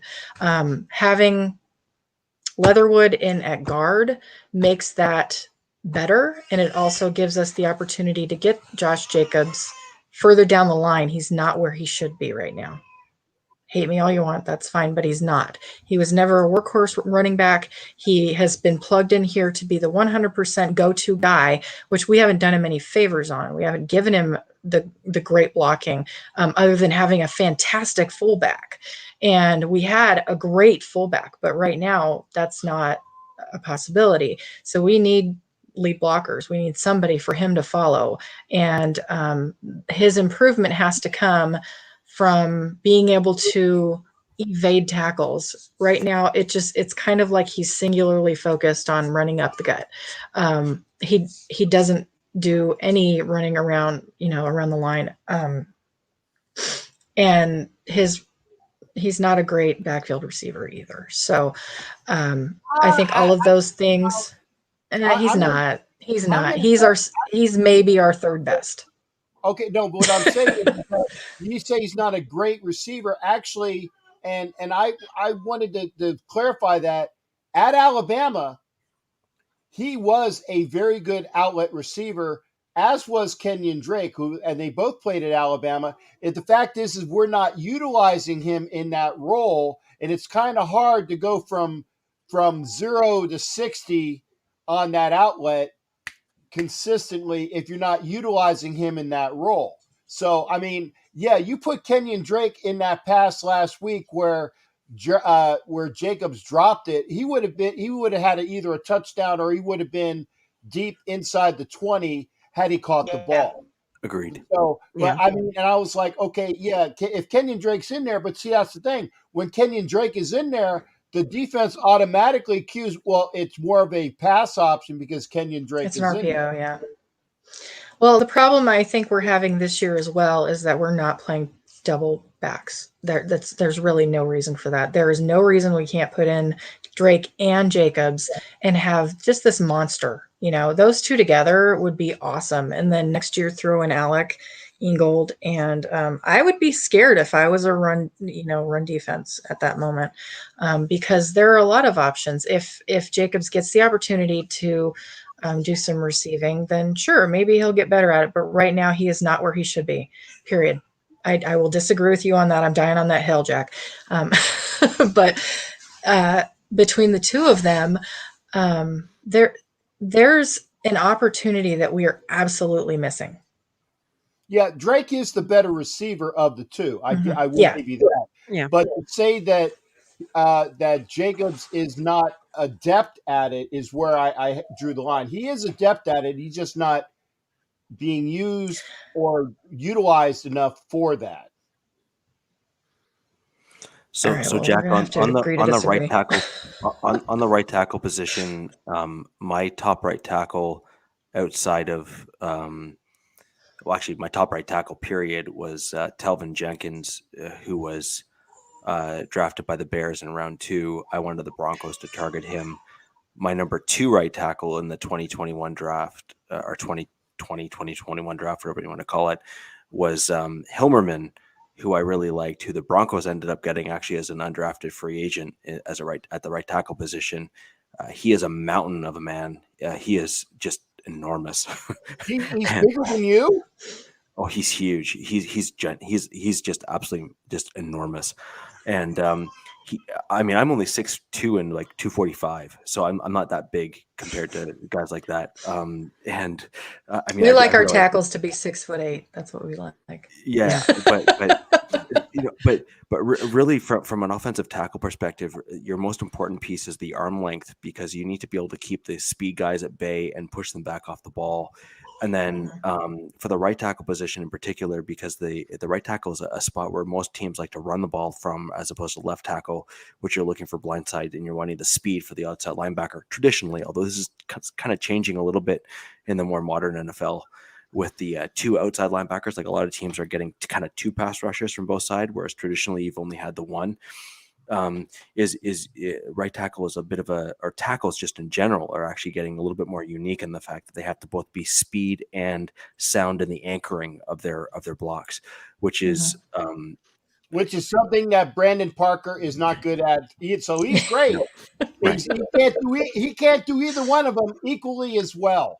He Right. sucks at both. Right. But typically what you ended up with is the right tackle position was this really big anchor guy and didn't necessarily have to facilitate or account for speed of the outside linebacker position, because most teams didn't have two guys that could get around the edge. And then you had teams like the Denver Broncos actually for quite a number of years until recently, although we're starting to get back to that point where you had two speed rushers that could jump around the outside, where you ended up with, like, we had Dumerville and Von Miller, and then we had Miller and Bradley Chubb. And then we had, like, the Denver Broncos have typically done really well at the outside linebacker position from a pass rush perspective. And what that's really done is caused a lot of issues for other teams, particularly in the FC West, which is why the Denver Broncos have typically done really well there in terms of within the division. And what you're seeing other teams around the NFL do really well is they've also tried to mimic, almost in some respects, that general look and feel. And that's where you're seeing the right tackle position actually becoming more and more of a premium in the NFL, where it was typically deemed almost a throwaway. Like, for the large part, it was like, hey, can you run block? Great. Okay, so here's your $5 million a year, and then the left tackle gets like the 11 and 12 million a year. Well, now you're seeing this real balance and parity on both the left and right side of the tackle positions, just because so many teams are going for the dual outside linebacker threats to try and get around the outside.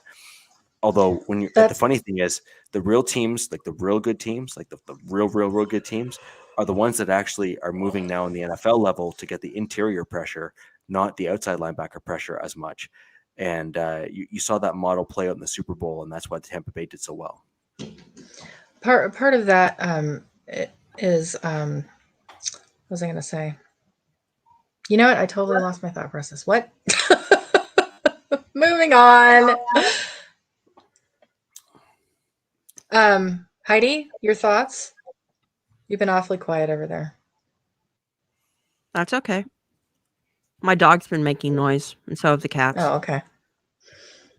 Well, Matthew wants to agree. talk about how a special team coach allows a 100-yard touchdown. Matthew, the gentleman who ran that 100-yard touchdown had, 42 of those At Memphis. touchdown returns in Memphis? Yeah, so I don't feel too terrible about that. And the he biggest won me problem, my fantasy game. Yeah, so that's good. Biggest problem I have with that is that nobody on our team seems to know how to tackle. And special teams is really bad about that. I'm really still pissed off at Jonathan Abram. Every time he drops into coverage, I say a little prayer and cry a little bit. I don't. I'd much rather see Abram in there. Whenever I see 32 at Dallin Levitt. Thank you. I wasn't going to even say his name. I was being kind. I was just calling him out by number. When you see 32, aka Levitt, back at safety, and it's not a special teams play, it's real defense, I say a prayer. Like, oh my God. Don't throw it anywhere near Levitt, because he's going to whiff. I will say that Levitt has more of a nose for the ball than Abram, though. Well, actually, why is it that they were saying that Abram leads the league in defensive back stops? Tackles, yeah, he does. Well, I have two comments on what you guys have said so far. One, if you have a safety that leads defensive backfields in terms of tackles, that means you have a linebacker problem. That's Mhm. true. Okay, That is so Oh, so let's just that's so let's just that's start league there. wide though. He's got No, and that's fine and good, but my Yeah. comment still stands, and I'm willing to go head to head with anyone that wants to step up on that Mhm. particular comment. If you have a defensive backfield player, particularly at the safety position, that leads your team in tackles or has high number of tackles, you have an inside linebacker problem, because typically those inside linebackers should be cleaning up that mess, and they should not, and your defensive backfield, particularly at the safety position, is only ever brought forward to take care of those cleanup messes, if you will, Mhm. if you have an inside linebacker problem. And trust me, as a Denver Broncos fan, I can attest that is exactly why our safeties have had problems. No, I actually was just going to say our linebacker does lead the league in tackles, though. No, and that's Perriman. Mhm. That's one guy. But Right. my point is what's your other guy doing? And if No, and you if make an and absolutely if you perfect and if point. you have a safety Yeah. that's on, let's say, the right side, who's Mhm. leading your team in tackles or coming close to leading your team in tackles, and then you have the other guy on the right side in the middle linebacker position who's maybe way down the list in your team in tackles, as I say, there's your problem. Well, part of the thing with Abram is that he's a rover. He is all over the field, so he's going to be in on a tackle if it's at all possible for him to do so. Problem is he doesn't wrap up tackles, so he hits people really hard. And sure, as a safety, okay, fine. But as a safety, also part of your job is to be able to wrap up and stop a receiver. That's my biggest issue with him. So there. Right, and then Go off back to your on second point. and back on your comment on special teams, and again, this is another one of those things that I'm willing to basically take to task anyone that wants to step up when I make this comment. Special teams is a testament to your team's depth. Mhm. So as an example, if your team does not have good depth on the roster, both on the defensive and offensive side of the ball, because typically they mix that on special teams depending on what you're playing and where you're playing, that says a lot about your team's depth on the roster. So a lot of teams that have poor special teams typically also have issues at depth at inside linebacker, the safety position, and the cornerback position, because those typically end up being your primary and large special teams depth. Tight ends also seem to be another big special teams group as well. And you look at the Denver Broncos, for example. Eric Staubert is one of our special team studs. He also is our leading blocker as a tight end in terms of one of the main guys in the run game. So it just speaks to the type of player that you have on your team and the type of depth that you have on your team. So if you typically see a major drop off on your special teams, both in blocking and in tackling, that typically says a lot about the depth that you have in your roster. Okay. I agree. And I agree. that's probably a great segue to say that we are at the 157 mark of this show, which is a kind way of saying we're almost up at 2 hours, and that again, and I don't even think I think there was one swear word, and if there was, I'll have to try to find it because I didn't write it. I never curse. It wasn't me. It wasn't well, me. actually, you said a-holes, but I'm going to let that one go. I never curse ever. Yeah, it was Little Miss who normally drops f-bombs and she didn't. Hey, She doesn't. Who didn't? I gave you credit. Who did not do it? Ladies and gentlemen, and fans of the show, I want to thank you for being here tonight. I will say this: I do have 2 wheels, at least identified. I don't have the people on the wheels yet. So I will need to do that tomorrow. But on Thursday, we will have 2 wheels for the treasure chest of prizes. And when Heidi gives me her address, I will get it to you. Okay, when Heidi gives me her address, I will send her keychain for the Raider. I showed it to you before, right? Yeah. Okay, it was mine, but I'm going to give you a new one because it's really back there as well. But we will do 2 wheels, and then the next time I have an opportunity to, we will do the MVC, our most valuable crewman, because I'm behind on that as well. I'm sorry, folks, I've been busy.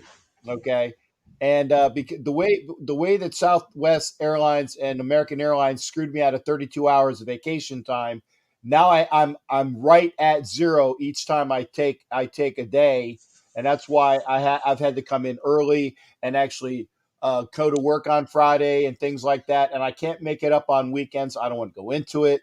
So there's a lot of time that I don't have a chance to do this because I cannot get to an unclassified computer. So bear with me, but we will do some wheels. I want to thank Richie Riche for coming in and talking. I want to thank obviously DC Wench Peggy. I want to thank obviously my other well, they're not my wenches, but they're our wenches. Yes, For we are. We're your wenches. for That's for the show is belong called to you. Captain and His Wenches. well, okay, but you don't belong to me. Okay, there's Made him blush. We're not concerned if you sound like a misogynist, Jack. It's okay. We don't well care. actually We're okay with it.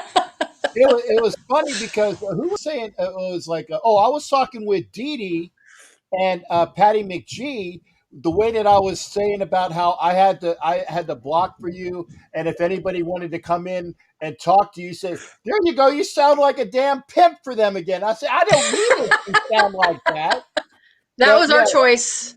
Thank yeah, you. Yeah, we totally went along with it. right. I said, and Stop it, the way Heidi. that Dee Dee and Patty McGee, I was glad. I said, I'm not their pimp.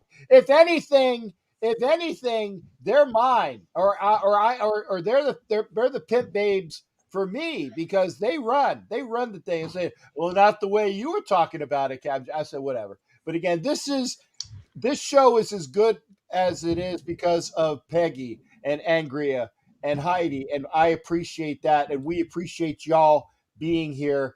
Thank you for being here, Richard Riche. You're always welcome, and you're a and like I said, when they're saying, "Hey, I like this Bronco guy," lots of respect because he's knowledgeable and he's not an a-hole. So that's great respect from most of Raider Nation to you, and I agree. I've said it to you, and Angria has said it to you several times. We appreciate the fact that you know your stuff as well, folks. We're Appreciate gonna cut it. Thank you for joining me and the Wenches tonight. Come back on Thursday for the show on this channel. But remember, tomorrow on NFL Nation Live. Let me see if I can put it up because I have it on the banner. There you go. I'm gonna put it here. Ref Guru Violator and myself Wednesday nights, 9 p.m. Eastern, 6 p.m. Pacific. There's the thing there. Just look for NFL Nation Live or take a screenshot of wherever that channel is. Find it on YouTube. We will be there talking about the Week 12 matchups along with what's going on in Week 13. We appreciate you coming in. It's not on my channel. It's a really good show, and I appreciate the fact that I'm in there with Violator and Ref Guru. So again, that's tomorrow night. Thursday it'll be the You Don't Know Jack About Sports, and then Friday I will be in Vegas. So we'll be there again, and that I only have 3 more games all this year. It's this weekend at Indy and the last game against the Garglers to see which might be I love calling them that. Maybe for the AFC West title. And again, and I appreciate Richie Riche, and I mean this, Richie Riche. If you guys play us on Christmas, I call it the Christmas game. If you guys play us the way you played the Garglers the other day, and we played like we did the 3 games prior, you're going to win. It all depends upon which team comes out, though. So the big question for the Broncos when we play the Raiders the next time is whether or not Shermer can put aside the fact that he likes to run 11 personnel 100% of the time and realize that the Denver Broncos are better suited for 12 personnel sets and 13 personnel sets. If we can do 12 personnel sets and 13 personnel sets, I'm not going to lie, the Raiders have very little chance of beating us. They really do, and that's not meant to as a negative or a knock at all. It's just the fact that we have a hard enough time covering 11 people. That's okay. We have amazing tight ends, and when they block, they literally start throwing guys out the way. I mentioned a guy like Eric Saubert, for example, and our captain when I've been on your show in the past. I've compared Saubert a little bit to the Raiders' Morneau a little bit. Moreau. Morneau is that well-rounded tight end that the Raiders have who can both block and catch.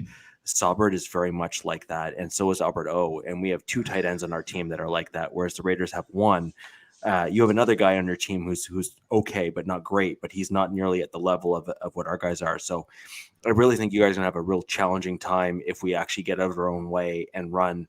Again, to my previous comments earlier, Angria, scheme matters, and having the right players play the right scheme is literally the most important thing across the board. And so if we can play to the scheme in terms of our players, then we will likely beat the Raiders. However, Shermer can often not get out of his own way. He likes to play 3 wide receiver sets. And if we do that, we'll lose. And let's hope that Shermer plays 3 wide receiver sets. And I'm all for it. I'm all for it. I know Angria is. I know Peggy is. And we're gonna get you used to that there, Richie. You say 3 wide receiver sets, 3 wide receiver sets. Yay! Say it with me now. 3 wide receiver sets. 3 wide. Yeah. 3 wide. 3 wide. And 3 wide. That's 3 actually what wide. KC likes to run too, right? Like KC likes to run the 3 wide sets, and that's their general scheme as well. And they're having an issue with that right now, and they've started to have their wide receivers come back actually towards the line of scrimmage because their offensive line can't block and pass pro long enough to allow Patrick Mahomes to throw deep downfield. Okay. Well, we'll keep that thought. Again, thank you folks for being here. I thank my wenches. I thank the bearded guy who's really cool. And we thank everybody that's here. And again, he has a really cool beer glass, by the way. And Peggy. It is. Yeah. And oh yeah. It's a boot. It's a boot. All right, anyway. It's a boot. Are you making fun of the fact that It's I'm a Canadian? boat. It's a boat. I was going to say, are you making fun of the fact that I'm Canadian? That's not very nice. He is. Never. Yeah, What did I ever he do to is. you? Never. You would We never thank you for coming on with us, Richie. You are always a fantastic guest, and we really enjoy talking to you. Appreciate it. Yeah. Thank you very much. All right. Tomorrow night, NFL Nation Live. Thursday night on this channel. You don't know jack about sports. We'll see everybody. Take care, and we'll see you next time. Be well. Good night. Have a good night. Go Raiders. Arr.